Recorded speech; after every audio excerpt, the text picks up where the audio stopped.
কলিকাতা বিশ্ববিদ্যালয় BA fourth সেমিস্টারের সকল জেনারেল ছাত্রছাত্রী, তোমাদের যাদের হিস্টোরি সাবজেক্টটি রয়েছে অর্থাৎ জিই অথবা সিসি4 সাবজেক্টটি রয়েছে, তোমাদের জন্য আজকের এই ভিডিওটি খুবই গুরুত্বপূর্ণ হতে চলেছে।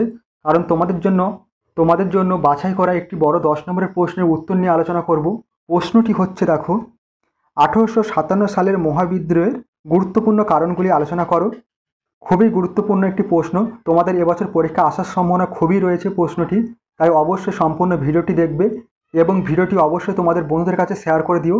এবং চ্যানেলে নতুন হয়ে থাকলে অবশ্যই তোমরা চ্যানেলটি সাবস্ক্রাইব করে রেখো এরকম গুরুত্বপূর্ণ ভিডিও আরও পাওয়ার জন্য। চলো তোমরা প্রশ্নের উত্তরটি দেখে নাও। দেখো, তোমরা প্রশ্নের উত্তরটি দেখে নাও। দেখো, প্রশ্নটি ছিল তোমাদের 1857 সালের মহাবিদ্রোহের গুরুত্বপূর্ণ কারণগুলি আলোচনা করো। খুবই গুরুত্বপূর্ণ একটি 10 নম্বরের প্রশ্ন তোমাদের। অবশ্যই তোমরা এই প্রশ্নটি যত্ন সহকারে ভালোভাবে প্র্যাকটিস করবে এবং খাতায় নোট ডাউন করে নেবে। দেখো, উত্তরটি দেখে নাও। দেখো, উত্তরে বলা হয়েছে, প্রথম পয়েন্ট, সূচনা। 1857 খ্রিস্টাব্দের মহাবিদ্রোহ ছিল ব্রিটিশ সরকারের বিরুদ্ধে ভারতীয়দের প্রথম সর্বভারতীয় সংগ্রাম। এই মহাবিদ্রোহ সৃষ্টির পিছনে রাজনৈতিক ও অর্থনৈতিক, সামাজিক, ধর্মীয়, সামরিক প্রভৃতি কারণগুলি গুরুত্বপূর্ণ ছিল। 1857 খ্রিস্টাব্দের মহাবিদ্রোহের গুরুত্বপূর্ণ কারণগুলি নিম্নে আলোচনা করা হলো। প্রথম কারণ রয়েছে, দেখো, রাজনৈতিক কারণ।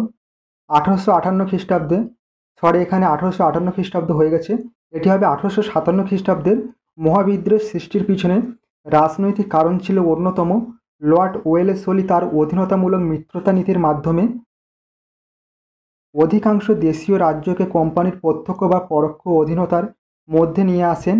এরপরে লর্ড ডালহৌসি শর্ত বিলোপ নীতি প্রয়োগের ফলে সাতারা, সম্বলপুর, ঝাঁসি প্রভৃতি রাজ্যগুলি সাম্রাজ্যভুক্ত করে। এর ফলে একাধারে দেশীয় রাজন্য বর্গের মনে আতঙ্ক ও ঘৃণার সৃষ্টি হয়, অন্যদিকে তারা ব্রিটিশ বিরোধী হয়ে ওঠে। পরবর্তী কারণ দেখো রয়েছে সামাজিক কারণ।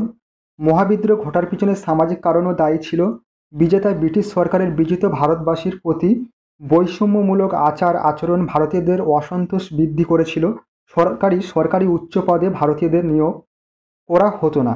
এমনকি আগ্রার ম্যাজিস্ট্রেট একসময় আদেশ দেন যে শ্বেতাঙ্গ দেখলেই যে কোনো ভারতীয়কে সরকার সেলাম বলে অভিবাদন জানাতে হবে।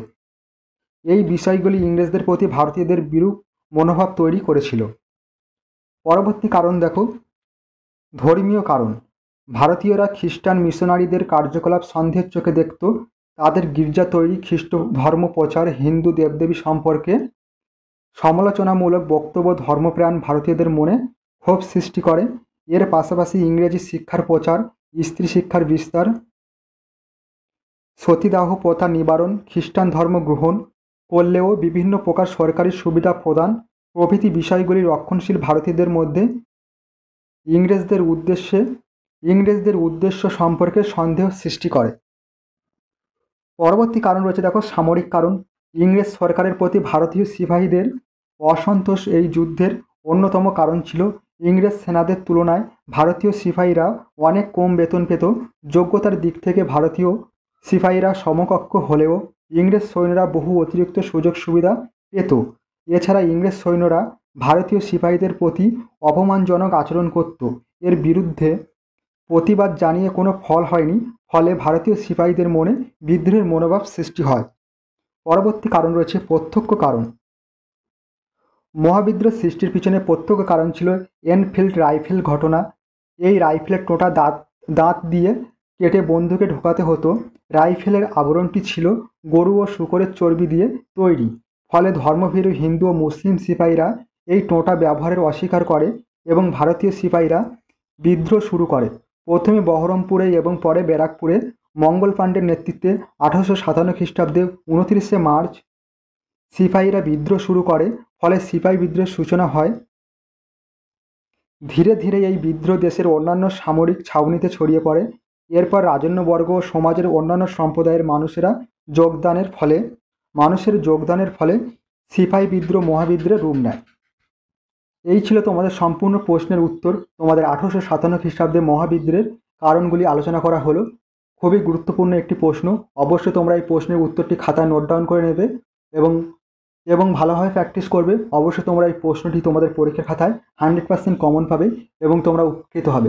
ভিডিওটি আজ এই পর্যন্ত। তোমাদের সঙ্গে দেখা হবে পরবর্তী ভিডিওতে। তোমরা সকলেই ভালো থেকো, ভালোভাবে পড়াশোনা করো। অবশ্যই তোমরা পরীক্ষায় ভালো রেজাল্ট করবে।